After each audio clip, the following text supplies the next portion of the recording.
আমরা গভীর উদ্বেগের সাথে লক্ষ্য করছি যে বৈষম্য বিরোধী ছাত্র আন্দোলনের ব্যানারে কোটা সংস্কারের দাবিতে সাধারণ ছাত্রছাত্রীদের যে আন্দোলন শুরু হয়েছিল সেখানে আন্দোলনকারীদের ঢাল হিসেবে ব্যবহার করে দুর্বৃত্তরা ঢাকা মহানগরী সহ সারা দেশে নজিরবিহীন অরাজকতা, অগ্নিসংযোগ ও ভাঙচুর চালিয়েছে। এ সহিংসতায় চরম জনদুর্ভোগের পাশাপাশি বিভিন্ন স্থানে সংঘর্ষ ও হতাহতের মতো দুঃখজনক ঘটনা ঘটেছে। এতে রাষ্ট্রীয় সম্পদের অবর্ণনীয় ক্ষতিসহ সাধারণ মানুষের জীবনের নিরাপত্তা বিঘ্নিত হয়েছে চরমভাবে। প্রিয় সাংবাদিক বন্ধুগণ, আপনারা জানেন সরকার সহানুভূতিশীল হয়ে আটক সাধারণ শিক্ষার্থীদের ইতোমধ্যে মুক্তি দিয়েছে। তারপরও শিক্ষার্থীদের ঢাল হিসেবে ব্যবহার করে বিএনপি জামাত শিবির নাশকতাকারী চক্র গতকাল থেকে আবারও ভয়াবহ নাশকতা, অগ্নিসন্ত্রাস করছে। আজকে সারা দেশে তারা ব্যাপক তাণ্ডব চালায়। ঢাকা মহানগরীর Dhanmondi, science laboratory, Shahbagh, press club, Bangla motor, Mohammadpur, Kajla, Uttara সহ বিভিন্ন জায়গায় অগ্নিসংযোগ ও নজিরবিহীন সন্ত্রাসী হামলা চালায়। তারা রাজধানীর বিভিন্ন পয়েন্টে দেশীয় অস্ত্র, আগ্নেয়াস্ত্র, ককটেল বোমা সহ সমবেত হয়ে নিরীহ জনগণ ও পুলিশের উপর আক্রমণ চালায়। তাদের নারকীয় তাণ্ডবের হাত থেকে রেহাই পায়নি দেশের চিকিৎসা সেবার প্রাণকেন্দ্র বঙ্গবন্ধু শেখ মুজিব মেডিকেল বিশ্ববিদ্যালয়ও। তারা মেডিকেল বিশ্ববিদ্যালয়ে ভেতরে ভাঙচুর করে, ভেতরে থাকা বেশ কটি গাড়ি ও অ্যাম্বুলেন্স, মোটরসাইকেল ভাঙচুর করে এবং অগ্নিসংযোগ করে।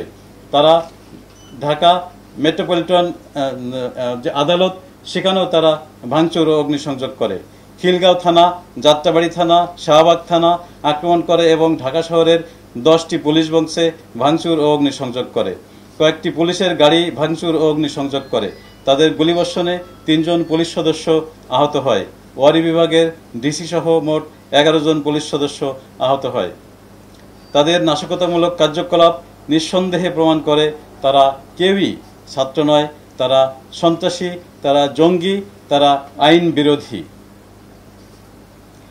প্রিয় সাংবাদিক বন্ধুগণ, আপনারা জানেন কোটা আন্দোলনের শুরু থেকেই ঢাকা মেট্রোপলিটন পুলিশ অত্যন্ত পেশাদারিত্ব ও চরম ধৈর্যের সাথে দায়িত্ব পালন করে আসছে। ঢাকা মেট্রোপলিটন পুলিশের পক্ষ থেকে সর্বাত্মক চেষ্টা করা হয়েছে যাতে সাধারণ মানুষ নিরাপদে চলাচল করতে পারে এবং কোথাও যেন আইন শৃঙ্খলা পরিস্থিতির অবনতি না ঘটে। এ সহিংসতায় পেশাগত দায়িত্ব পালন করে এখন পর্যন্ত ঢাকা মেট্রোপলিটন পুলিশের প্রায় 350 পুলিশ সদস্য আহত হয়েছে এবং 3 জন পুলিশ সদস্য নির্মমভাবে নিহত হয়েছে।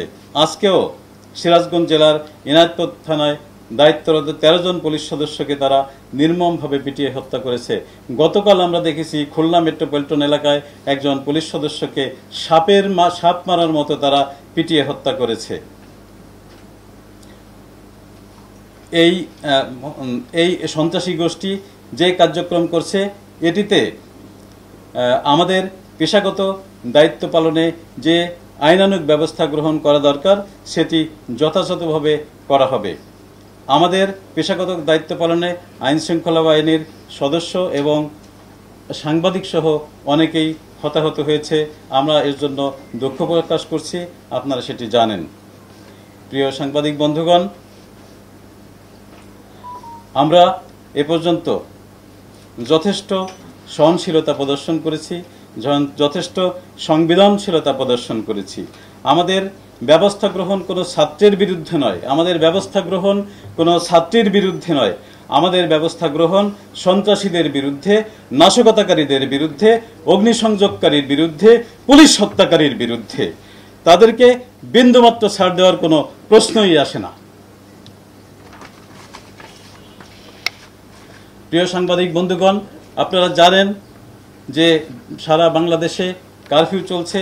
আমি ঢাকা মহানগরীবাসীকে সবিনয়ে অনুরোধ জানাতে চাই তারা যেন কারফিউর নিয়মকানুন মেনে চলেন এবং কোনো অবস্থাতেই তারা যেন ঘর থেকে বাহির না হন। আইনের প্রতি শ্রদ্ধাশীল থাকার জন্য এবং পুলিশকে সহযোগিতা করার জন্য আমি নগরবাসীর প্রতি বিনীত অনুরোধ জানাচ্ছি। ধন্যবাদ সবাইকে।